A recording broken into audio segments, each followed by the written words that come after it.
Besti? Eh? Mambo? Poa, mzima. Mzima, sijui wewe. Mimi niko poa. Samani.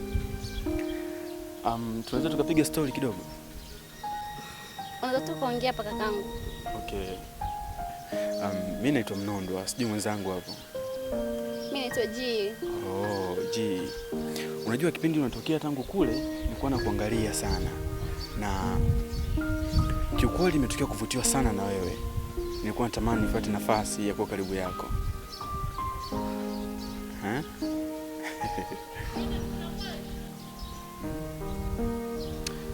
Kiukweli kakangu, mimi ni mgeni hapa.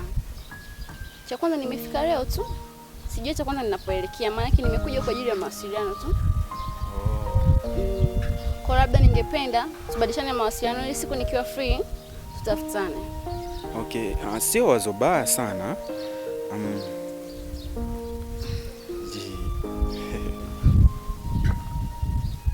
Hii hapa kakangu. Okay. Sawa. Jie. Ukipenda niite Glory. Sawa. Kakangu. Asante sana. Okay kakangu, karibu. Poa.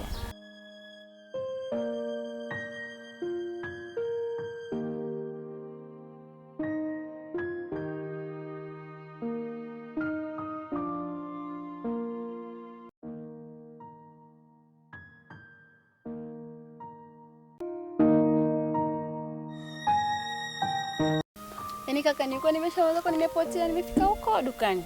Mimi nilijua tutapotea. Maana huko panabadilika sana sasa hivi. Panajengeka, sio mchezo kwa kweli. Ni kweli. Yaani panajengeka kweli. Hivi kaka, nikuulize swali? Ndio.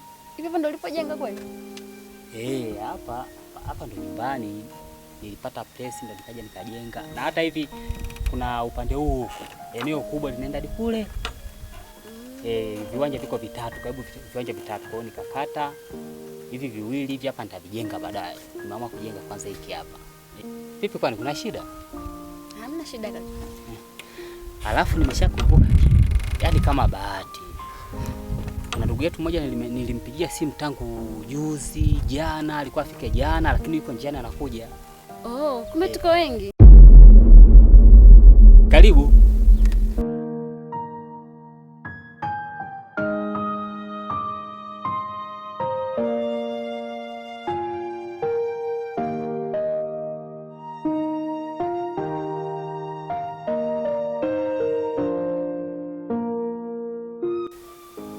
Unakumbuka nilichokuambia kuhusu yule ndugu yetu ambaye nilisema kwamba aje tujuane? Ambacho nilikuwa nimesahau kukwambia. Ndio.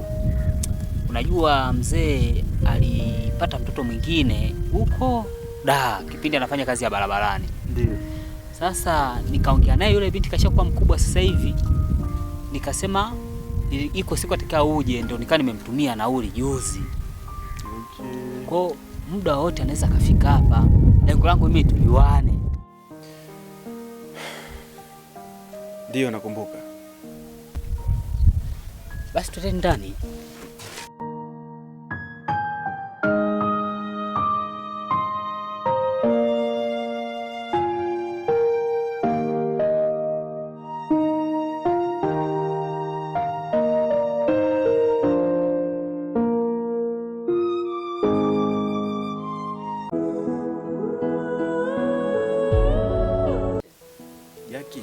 Hebu sikia nikwambie kitu kimoja. Mimi nimekuvuta huku kwa sababu moja tu. Kwanza naomba radhi sana kwa kila kilichotokea. Unajua kipindi tunakutana pale njiani, sikutambua kama wewe ni ndugu yangu. Na ndio maana mimi nikafanya yote yale ambayo nimeongea pale. Naomba radhi sana. Hamna shida kakangu, hata usijali. Alafu kitu kingine, wewe mimi sasa nimechoka pamoja na ule mchoko wa safari. Kiukweli nimechoka, nahitaji kupumzika. Alafu haya maswala yanahitaji muda. Tuzungumze mimi na wewe tukiwa wawili, sehemu iliyotulia. Unanielewa?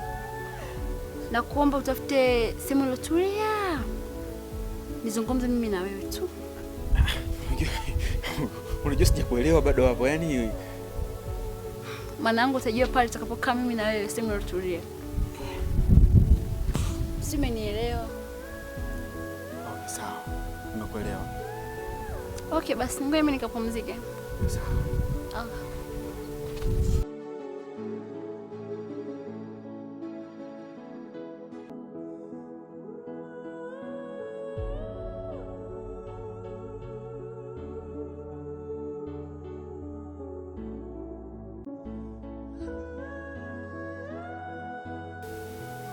Hey, halo. Alexi. Bana, ndugu yangu, kwanza vipi? Bado unaishi pale pale ama umetoka? Okay, sawa. Mimi nilikuwa na shida.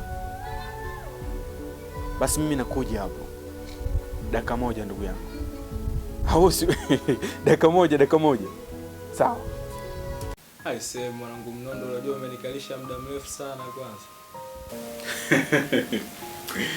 Kwanza samahani sana ndugu yangu. Unajua, unaweza ukapanga safari naenda kwa fulani, lakini njiani unakutana tena na watu, mnaanza kupiga story, unajikuta umechelewa bwana. Mambo yanakuwa mengi road hapa. Ndio. Hebu nielekeze hapo changamoto yako mwanangu wangu. Kimsingi ndugu yangu na shida. Nilikuwa na shida na chumba. Chumba tena? Ndio. Kwa ajili ya nini tena? Tangu si unajua shemeji yako muda wote mbio mitaani. Kiukweli ndugu yangu, mimi kuna mtu anahitaji nifanye naye maongezi na ameniambia anahitaji sehemu iliyotulia. Sasa nikaangalia, nikaona sehemu ya kukimbilia ni kwako. Ngombe wewe umezunguka sehemu zote, umeona hapa ndo sehemu sahihi. Yeah. Sasa jamaa wangu, shida inakuja wapi? Akija akawakuta humu ndani na mimi sipo, nadhani inakuwaje? Unaniletea picha gani? Si unaniaibisha hivi? Kama nilivyokuambia ndugu yangu, mimi nahitaji chumba kwa ajili ya maongezi tu. Wewe mtu mimi kaniambia nahitaji sehemu iliyotulia na nimeangalia, nimeona sehemu iliyotulia ni hapa, kwa sababu sina uwezo wa kumpeleka popote pale. Naomba uniokoe ndugu yangu, nisaidie sana. Sawa. Yeah. Make sure hakikisha kuwa unafanya mbio mwendo wa ngili mkia juu. Unajua tena shemeji yako mambo ya watoto wa kike hapo aga na pipa vingi sana. Kwa hiyo umekuja naye au vipi? Hapana, sijaje naye. Nakuomba kwa umfuate tena ndio uje naye. Ndio.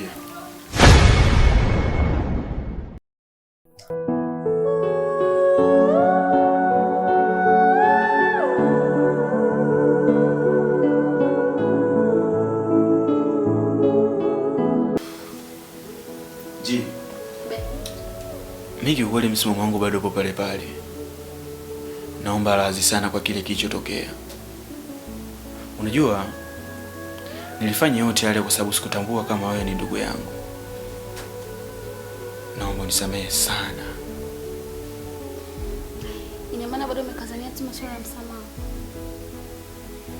Ndiyo, nilikukosea na lazima tuliweke sawa hili. Kwa sababu sikutambua. Samahani sana Mnondo. Kikweli toka nimekutana na wewe, nitakia kuvutiwa na wewe. Hili swala jia lipo sawa kabisa. Kwa sababu mimi nilifanya vile kwa sababu sikutambua kama ni ndugu yangu na nimeshatambua kwa ndugu yangu. Ili swala mimi kwangu liwezi likawezekana. Wewe ni ndugu yangu, wewe ni familia. Afu sihitaji uzungumzie na swala la familia. Mimi niko na wewe. Mnondo, lakini si ni mtu mzima. Haijalishi mimi ni mtu mzima au ni mtoto. Labda nikwambie kitu kimoja. Je, hilo swala haliwezi likawezekana? Inawezekana Mnondo. Haliwezi likawezekana. Na sitoweza nikakubaliana na hili swala kabisa yani. Mnondo. Njoo basi nisikize mara ya mwisho. Nisikize basi japo kidogo tu. Hebu je, tuweke sawa hili jambo. Sasa, hivi inawezekana vipi hivyo? Nakuomba, nisikize kidogo tu. Wewe ni familia.